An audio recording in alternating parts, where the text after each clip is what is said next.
Guys, and welcome to our fifth tutorial, how to use video tags. So now, how do we use video tags? We go to our folder that we created. Now we create what we call a video folder. This is a video folder, and then your video is inside.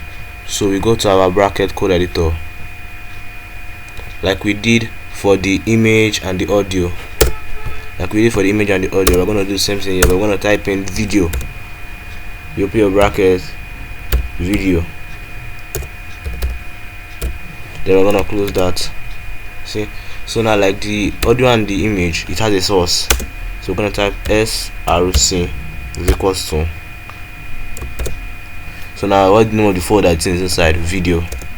What is this slash for? This slash, yeah, like I said in the video and the image, is to go inside the folder. So now inside the folder we have what we call additive, inverse, and identity. So that is it. So let's save that. Then let's open our browser.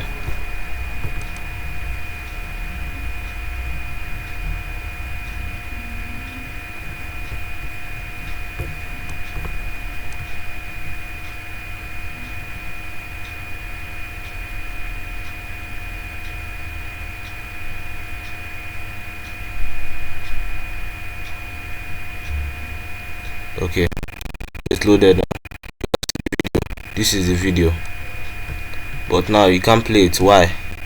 Like I said, in audio, it doesn't have any controls. So we're gonna come here and type in controls. This controls enables you to put controls into your video or audio. So we're gonna save that. Refresh and see it. This is the control. You can also increase the volume in the other side. So now, like we did for the audio, like the image, when we did for the image, we reduce the size because this video right here is too big and we don't need a big video in our web page. So now let's reduce the size.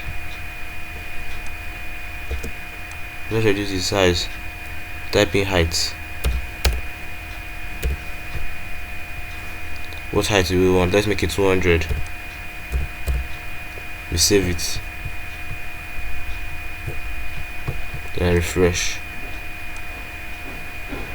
So the same way we did for image, the same way we do here. If you want to increase the width,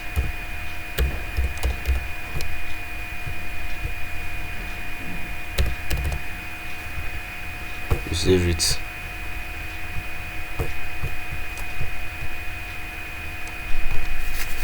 It won't adjust. Why? Because of it's a video, it's not a picture.